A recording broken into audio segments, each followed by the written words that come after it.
Ms. Heem, thank you very much for taking your time. I hope actually that we are going to conduct some interviews regarding your valuable film. So you have lived in more than 50 countries so far, and you are quadrilingual, actually speaking English, French, Spanish, and Italian.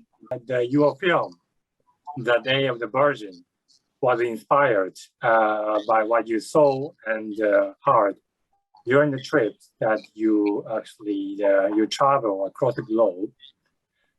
And so can we start by asking what motivated you to create this film? Okay, as you said, I was 13 when I went to Berlin. So it was 1 year after the fall of the wall, and it was on a school trip. And I was spending my nights in East Berlin. And during the day, we were going on a school tour. And most of the time, we were in West Berlin. And for me, the difference at that time in East and West was really, really shocking. Like it was, the difference was really, really strong. And I've always wondered what I would do if I would be one day separated by the people I love, by my family, by my friends. And I saw as well a picture in a history book of a guy who was killed, a dead body down the wall in Berlin. And I've always kept that image. And then I spoke with people. I spoke with people from different countries and people who explained to me that from one day to another, they are completely separated from the families. It's the story of Berlin, but it is the story of Palestine. It is the story of many countries today. And after Berlin, I traveled to different countries which were separated, like, for example, Ireland, Northern Ireland, and the rest of the country. You still have the Green Line, Cyprus, Palestine, ex-Yugoslavia, and the story keeps on. Every day there are new stories like this, with refugees everywhere. Every day families are separated because of political decisions and because of wars. Do you have any particular message you wish to convey through this film? Of course. Of course.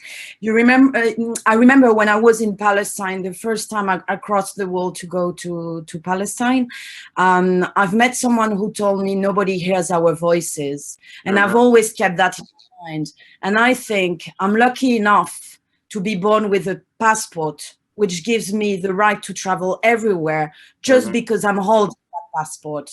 And I think it is my duty, it is my responsibility to say that I wish other people to benefit from that same right, because we are all human beings. And it's not because I'm French that my value is better than any other person. We're all human beings and we should be entitled, all of us, to get the same rights.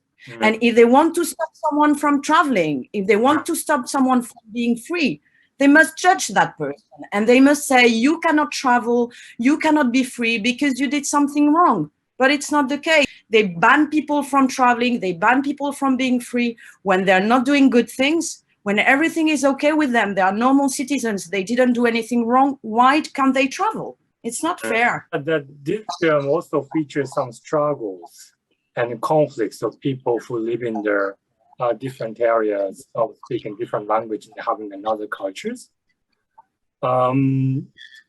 What do you think will be the key for those people with diverse background to be able to coexist in a society with more harmony? I think communication, and I think the governments have a huge responsibility in that, because in many times in histories, they've used the foreigner to say the foreigner is stealing our jobs. The foreigner is the person in charge of our problems, which is not true. And I think it's just, when you see many countries where you have different people, why does it work? For example, in Paris, I was talking yesterday with a Syrian friend here at the festival, and he lives in Paris. And he says, what I love about Paris is that there are people from everywhere. It's true, there are people from everywhere in Paris. You can be one day talking to someone who comes from Congo, the next day someone from Sri Lanka. We all live together without any problems. Of course, there are problems, but the same problems you could get between French people. So if we can manage to do that in a city, and I'm talking about Paris because I live there, if we can manage to do that in Paris, why can't we manage to do it elsewhere? Imagine tomorrow there's a new government, a new French government, which says, okay, we're gonna separate the people, like in my movie. There has been some troubles, we're gonna separate the people who speak Arabic together, the people who speak Japanese together, the people who speak, I don't know, Urdu together, and they build walls. Then there will be problems. But if the government is acting for peace, giving messages of peace, people can live together. It happens everywhere. Do you have any particular issue that you are interested in amongst the current migration or refugee affairs?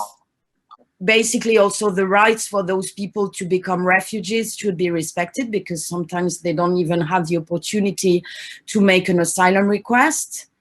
So separated families, people who disappear, etc. And I'm working on something else now with my new movie, which is called Juan, and I'm in Alexandria right now with that movie. So I went to Paraguay with my cousin, who was adopted 30 years ago, to look for his biological family. And his case, he was fortunate enough because my uncle and my aunt always told him the truth, always told him he was adopted, always gave him his birth certificate with the name of his mother. And it's not the case of many, many, many, many children who were adopted. I'm working right now with different groups and organizations of people who were adopted everywhere in the world. It's not only in Paraguay, but everywhere in the world. And they do not have access to their origins. There's a group which makes lobbying right now because they're trying to get the French government to investigate on the cases. They cannot get access to their origins. Some of them were stolen babies. Some of them, they have fake documents. They don't know where their biological families are. They don't know who they are, and they don't have anyone to help them.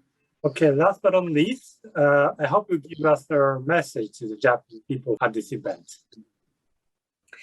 My message to the audience in general is, what would you do if you were in Sarah's shoes, the main character?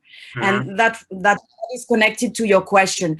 How do we, as generations who did not go through that, how can we understand? Just imagine you were in Sarah's shoes. What would you do if from one day to another, they start building a wall between you and your family? And that's my message to the audience, because we hear people judging, yes, they did that, they did that, they did that. What would you do? That's more a question than a message. And then if I had to share a message with the Japanese people, I really hope you'll never go through what you went through, like, as I was saying, Hiroshima and that kind of things. I really hope for you and for everywhere in the world that your children will not have to go through such horrible stories any longer. And I really hope, but I'm a bit too optimistic, but horrible stories for fiction films only, please. Let's try to make the world a better place for peace and humanity and shared rights for everybody. Okay, thank you very much indeed.